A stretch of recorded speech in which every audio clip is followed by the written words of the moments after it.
Hi guys, అందరూ ఎలా ఉన్నారు? నా ఛానల్ని ఫస్ట్ టైం విజిట్ చేసిన వాళ్ళు ప్లీజ్ లైక్ చేసి సబ్స్క్రైబ్ చేసుకోండి. ఈ వీడియోని లాస్ట్ వరకు చూస్తే ఇంకోసారి ఫ్రెండ్ గారు పార్టీ ఇస్తుంటే వాళ్ళ ఇంటికి కూడా వెళ్ళరు. అసలు ఏం జరిగిందంటే రవి అనే వ్యక్తికి కొత్తగా జాబ్ వచ్చింది. జాబ్ రావడంతో ఫ్రెండ్స్ అందరికీ పార్టీ ఇస్తూ అంటాడు తన ఇంట్లోనే. సో నైట్ వాళ్ళందరినీ ఇంటికి పిలుస్తాడు. వాళ్ళందరూ బీర్ తాగేస్తారు. అంతా అయిపోతుంది. నైట్ 12:30 అలా అవుతుంది. కానీ అప్పుడే స్టార్ట్ అవుతుంది గేమ్ అనేది. ఎందుకంటే వాళ్ళ ఇంటి పక్కనే ఒక శ్మశానం అనేది ఉంది. సో శ్మశానంలో దయ్యాలు ఉంటాయా ఉండయా అనేది పక్కన పెడితే వాళ్ళ ఇంట్లో విచిత్రంగా సౌండ్స్ రావడం స్టార్ట్ అయింది. డోర్ని ఎవరో కొట్టినట్టు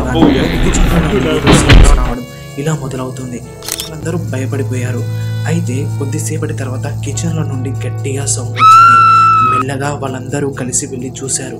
చూస్తే షాక్ అయిపోయారు. అసలు ఏం చూశారు అనేది మీరు ఒకసారి ఆ వీడియోని చూడండి.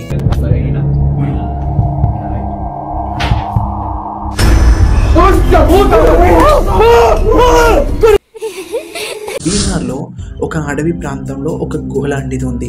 ఆ గుహలో ఎవరో ఉంటున్నట్టు అక్కడ ఉన్న ప్రజలకు తెలిసింది. ఆ గుహ లోపలికి వెళ్ళడానికి ఎవరూ ధైర్యం చేయట్లేదు. ఎందుకంటే అతను నల్లగా కనిపిస్తున్నాడు. అతను మనిషి అని చెప్పడానికి లేదు, లేదా దయ్యము అనడానికి కూడా లేదు. అయితే కొన్ని డేస్ తర్వాత కొంతమంది యూట్యూబర్స్ ఉంటారు కదా, వాళ్ళు గోస్ట్ హంటింగ్ చేయడానికి ఆ గుహ దగ్గరికి వస్తారు. ధైర్యం చేసి లోపలికి వెళ్ళి ఆ మనిషి ఎవరైతే ఉన్నాడో అతనితో మాట్లాడతారు. మాట్లాడిన తర్వాత ఏం జరిగింది అనేది మీరు ఒకసారి ఆ వీడియోని చూడండి.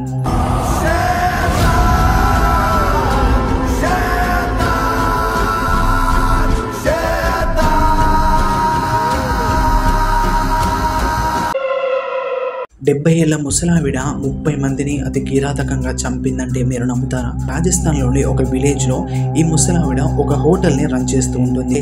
ఎవరైనా టూరిస్టులు వచ్చినప్పుడు వన్ డే అక్కడ ఉండడానికి మాత్రమే సరిపోతుంది.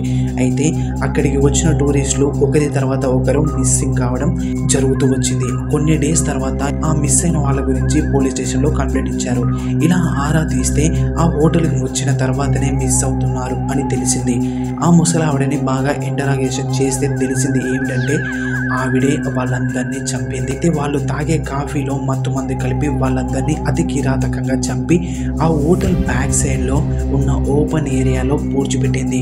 అయితే ఆ ఓపెన్ ఏరియాలో చూస్తే 30 మంది దాకా శివాల పుర్రెలు అక్కడ దొరికాయి. అంతా జరిగిన తర్వాత ఆ ముసలావిడ పోలీసులకు లొంగకుండా నేను ఇది చేశాను అని అందరికీ తెలిసింది కాబట్టి నేను చనిపోతున్నాను అని సూసైడ్ చేసుకుని చనిపోయింది. చనిపోయిన తర్వాత ఆమె ఏ హోటల్ అయితే రన్ చేసిందో అదే హోటల్లో దయ్యమై తిరుగుతుంది అంట. మీరు ఈ వీడియోని లాస్ట్ వరకు చూసారంటే మీకు ఈ వీడియో పక్కాగా నచ్చే ఉంటుంది. సో ఈ వీడియోని నైట్ టైం ఒంటరిగా చూసేవాళ్ళు పక్కా లైక్ చేసి కామెంట్ చేయండి. అలానే మరిన్ని హర్రర్ వీడియోస్ కోసం ప్లీజ్ నా ఛానల్ని సబ్స్క్రైబ్ చేసుకోండి.